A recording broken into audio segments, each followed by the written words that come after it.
நெடுந்தீவில் இந்த மைதானம் தான் ஃபேமஸ் அப்படி என்ன சொல்லி. இப்படி இந்த நிலைமைக்கு என்ன காரணம்? நிவாரணம் கொடுக்க போதான் பதிவாங்கலாம் பதிவாட்டுங்க நீ போட சரி, நிறைய தாளாமுக்கங்கள் வாருது, நிறைய மலைகள் வாருது. ஆனா இந்த முறை வந்து மழை வந்து கூட பெய்திருக்கு. மாரி காலங்கள் குதிரைகள் மேயக்கூடிய தறவைகள் எல்லாமே வெள்ளக்காடா காட்சியளிக்கிறதால குதிரைகள் வந்து புட்டி நிலத்தை நோக்கி வந்திருக்கு. இதுதான் நெடுந்தீவின் அனைவருக்கும் பிரதானம். வணக்கம். என்னென்னா 2-3 நாள் மழையால் தொடர்ச்சியான இயல்பு நிலை பாதிப்படைந்திருக்குன்னு சொல்லணும். என்னென்னா எல்லா கிரவுண்டுமே வெள்ளக்காடாக தான் காட்சி அளிக்குது. மேற்கு பகுதியில் இருக்கிற இந்த கிரவுண்ட் வந்து உண்மையாகவே பல லட்சங்களில் செலவழிக்கப்பட்டு பல லட்சங்களில் இந்த மைதானம் புனரமைக்கப்பட்டும் இப்போதும் இந்த மைதானம் இருக்கிற வடிவ பார்க்க மிக பெரிய கலிக்கு பக்கத்தில் இருக்கிற இந்த மணியந்தோட்ட வீதி வந்து எந்த ஒரு வாகனமும் பயன்படுத்த முடியாத அளவு, போக முடியாத அளவு. ஹாய் ஹலோ மக்களே, வணக்கம், வெல்கம் டு மை சேனல். இப்போ நாம் எங்கே நிற்கிறோம்னா நெடுந்தீவிட பனங்காணியில் நிற்கிறோம். ஏன் நாம் இந்த பனங்காணிக்கு வந்துக்கிறோம்டா, நெடுந்தீவில் இருக்கிற மழை நீர்களில் வந்து ஒரு குறிப்பிட்டளவான மழை நீர் வந்து, அதாவது நெலுவனி பிள்ளையார் கோயிலுக்கு இஞ்சால இருக்கிற மழை நீர்களில் ஒரு குறிப்பிட்டளவான நீர் வந்து இந்த பனங்காணியில் இருக்கிற வாய்க்கால் மூலம் தான் கடலுக்கு போய் கொண்டிருக்குது.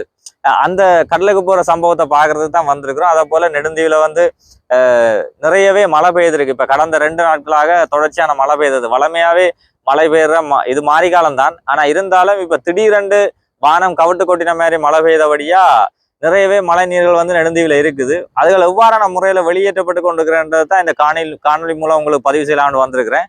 இதுவரைக்கும் என் சேனலை சப்ஸ்கிரைப் பண்ண வீடியோ பார்க்குறீங்கன்னா கட்டாயம் சப்ஸ்கிரைப் பண்ணி வீடியோ பாருங்கள். தொடர்ந்து லைக் பண்ணுங்கள், ஷேர் பண்ணுங்கள், கமெண்ட்ஸ் பண்ணுங்கள். வாங்க இந்த வீடியோக்குள்ளே முழுமையாக போவோம். இந்த மலை வெள்ளத்தையும் தாண்டி நெடுந்தீவு மீனவர்கள், அதாவது சிறு தொழில் செய்யும் மீனவர்கள் வந்து கடலில் வந்து விலையை போட்டு தங்களோட வாழ்வாதாரங்களை செய்து கொண்டிருக்கிறாங்க. அதே நேரம் இப்போ நீங்கள் பார்த்து கொண்டிருக்கிற இடம் வந்து நெடுந்தீவு கிழக்கு பகுதியில் இருக்கிற முருகன் கோயிலை அண்டின பகுதி. அதாவது சுற்றுலாத்தலம் என சொல்லப்படுற வளருங்கல்லுக்கும் வளருங்கல் முருகன் கோவில், அதுபோல் சுப்பிரமணியா வித்யாலயம் ஆகிய 3 முக்கிய இடங்களும் உள்ள ஒரு வீதி இவ்வாறான வெள்ளக்காடாகத்தான் காட்சியளிக்குது. மக்கள் தங்களோட அன்றாட தேவைகளுக்காக வேண்டி இந்த வீதிகளால் நித்தமும் பயணிக்கின்ற மக்கள் சரியாக கஷ்டப்பட்டு தான் பயணிக்கிறாங்க.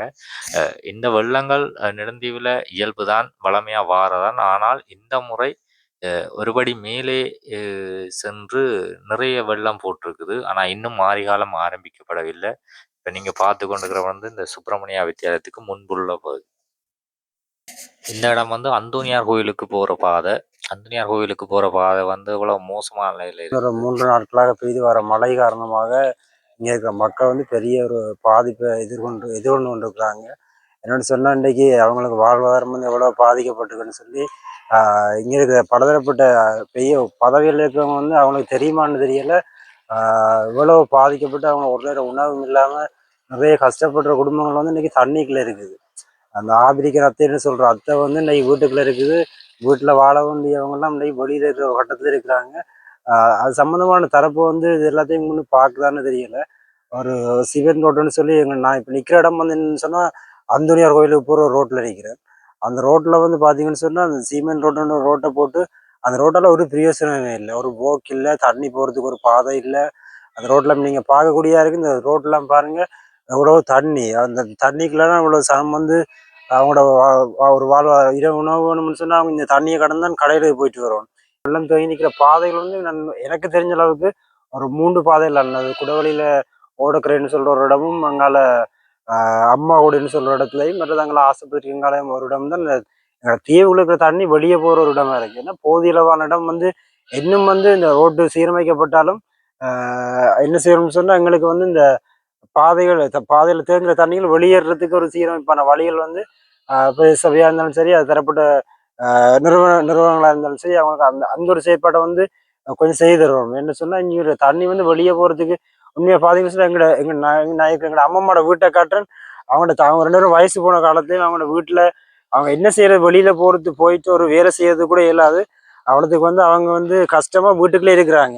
அவங்களுக்கு இப்போ நான் உதவியாக இருக்கிறபடியே அவங்களுக்கு வந்து எல்லா வேலையிலையும் நான் கொஞ்சம் ஹெல்ப்பாக இருக்கிறேன். இப்போ யாரும் இல்லைன்னு சொன்னால் அவங்க வந்து வீட்டில் இருந்து இருக்கிறாங்களான்னு கேட்கறதுக்கு கூட அந்த அளவுக்கு இல்லை. என்ன யாரும் இவ்வளோ தூரம் வந்து இந்த தண்ணிக்குள்ளே வர மாட்டாங்க. அவ்வளோத்துக்கு வந்து அவங்க வந்து பெரிய ஒரு சிரமத்தை வந்து எதிர்கொண்டு கொண்டிருக்கிறாங்க. எங்களோட அம்மம்மாவோட வீடு பார்த்தீங்கன்னு சொன்னால் படியின் அந்த கடைசி படியின் மேல் மட்டத்துல வந்து தண்ணி இருக்குது. அவங்க ஒரு கீழே இறங்கி வந்து ஒரு வேலையை செய்யறதுக்கோ இல்லாட்டி எந்த ஒரு வேலைக்கும் வந்து அவங்களால முடியாது அந்த அளவுக்கு. இவ்வாறு இதை போல வந்து நிறைய, நான் வந்து குறிப்பிட்ட ஒரு இடம், இதை போல எங்க கிராமத்துக்குள்ள நிறைய வந்து வயோதிபர்கள் இருக்காங்க. அவங்க வந்து இதை விட இவ்வளவு பிரச்சனைகள் வந்து சந்திக்கிறாங்க. ஸோ இதை வந்து நீங்க கொஞ்சம் கண்ணோக்கி பார்க்கணும்னு சொல்லி தான் கேட்டுக்கொள்ளுங்க.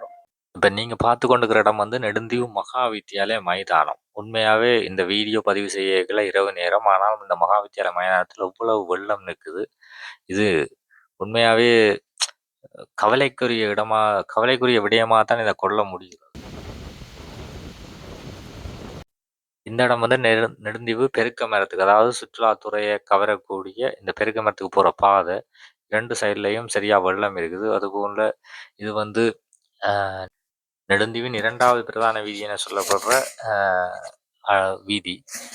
இதால் நீங்கள் வலது பக்கம் திரும்பினா பட்டிமாவிலை நோக்கியும், இடது பக்கம் திரும்பினா கங்காண்ணா வீட்டை நோக்கியும் போகக்கூடிய பாதை. இப்படியே நேரம் நீங்கள் போய் கொண்டு வந்தீங்கன்னா ஸ்ரீலங்கா டெலிகாமுடைய டவர் பகுதி. இந்த இடம் எல்லாமே நிறைய வெள்ளம் தான் காட்சி அளிக்குது.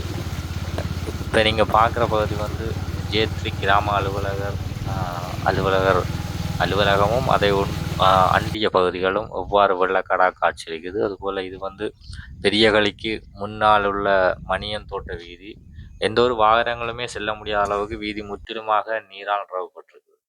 2-3 நாள் மழையால் தொடர்ச்சியான இயல்பு நிலை பாதிப்படைந்திருக்குன்னு சொல்லணும். என்னென்னா குளங்கள் எல்லாம் நிரம்பி தண்ணி எல்லாம் உள்ளுக்க போயிட்டு நேற்று எங்களோட J3 இளம்பொடியெல்லாம் அந்த மதகம் திறந்து விட்டவங்க ஒத்துழைப்போட எங்களை J3 ஒத்துழைப்போட மதகம் திறந்து விட்டவங்க நான் பார்த்து கொண்டு கொஞ்சம் மழை கொஞ்சம் விட்டு தந்துக்கண்டா கொஞ்சம் சுகமாக போய் கொண்டிருக்கும். அதை தான் சொல்கிறேன்.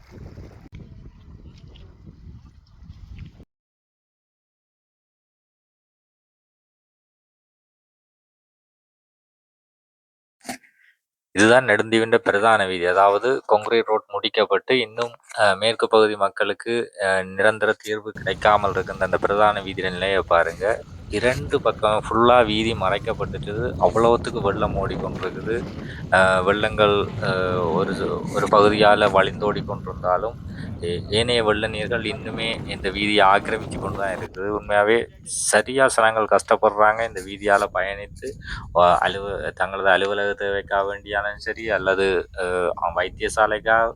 சாலைக்கு வருவதென்றாலும் சரி, அதுபோல் கடைத்தெருவுகளுக்கு வருவதென்றாலும் சரி, உண்மையாகவே சரியாக கஷ்டப்பட்டு கொண்டு இருந்தாங்க. இந்த பகுதி வந்து நெடுந்தீவு பிள்ளையார் கோவிலேருந்து புதுக்கடையை நோக்கி போகிற பாதை. 2 சைட்லையுமே வெள்ளங்கள் நிறைஞ்சிருக்குது. கால்நடைகள் வந்து வீதியோரங்களில் அண்டின பகுதிகளில் தான் கால்நடைகள் வந்து இப்போ நிற்குது.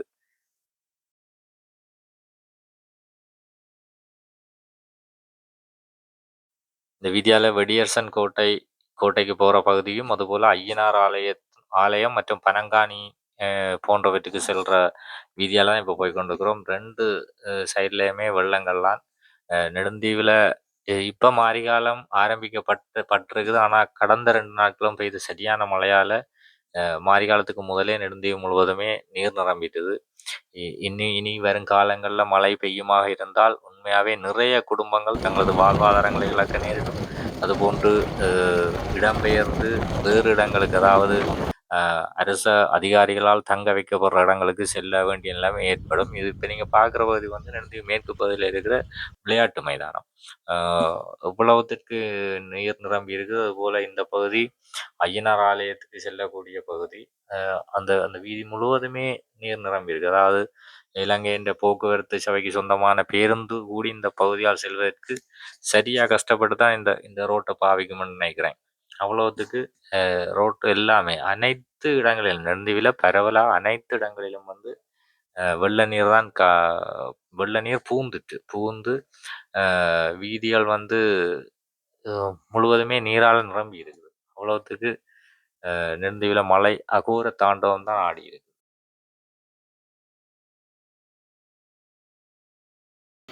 இது பனங்காணி அடியில் இருக்கிற ஒரு மதவு. அதாவது நெடுந்தீவு நெழுவினி பிள்ளையார் கோவில் கோவில் மற்றும் கோவிலை அண்டிய பகுதிகளில் இருக்கிற வெள்ள நீர் வந்து இந்த வாய்க்கால் வழியே வழிந்து அப்படியே இதுக்கு அங்கால இருக்கிற கடலில் வந்து போய் சேரும்.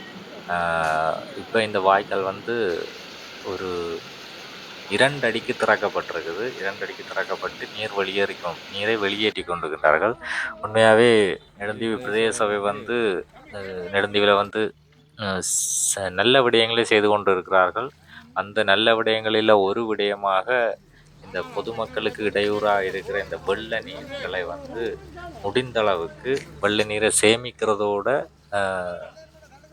ஏனைய வெள்ள நீர்களை வந்து கடலுக்கு அவர்கள் அனுப்புகிற வழியை செய்து கொண்டிருக்கிறார்கள்.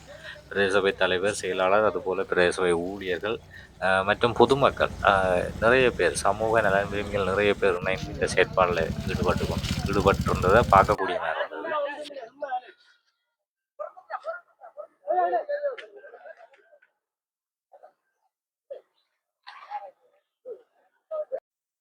பிரதேச சபையின் ஊழியர்கள் அனைவரும் நேரடியாக களத்தில் நின்று இந்த வெள்ள நீருக்கு இடையூறாக இருக்கிற பற்றைகள், கொடிகள், அதுபோல் ஏனைய கழிவுகள் அனைத்தையும் அவர்கள் உடனடியாக அப்புறப்படுத்தி வெள்ள நீரை கடலுக்கு அகற்றி கொண்டிருக்கிறார்கள். அதுபோல் தேவையான வெள்ள நீரை வந்து சேமிக்கக்கூடிய இடங்கள், அதாவது பெரிய களி போன்ற ஏனைய இடங்களில் வந்து வெள்ள நீரை சேமித்து கொண்டிருந்ததை பார்க்கக்கூடிய மாதிரி இருந்தது.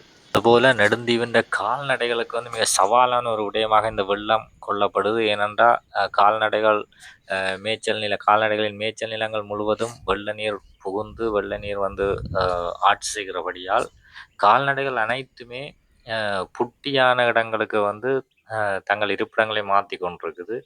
அதிலும் குறிப்பாக இப்போ நீங்கள் பார்க்குற பகுதி வந்து நெடுந்தீவுக்கு ஒதுக்கப்பட்ட விளையாட்டு மைதானம். இந்த பகுதிகளில் வந்து இப்போ இந்த குதிரை இனங்கள் வந்து இப்போ அதிகமாக நிற்குது.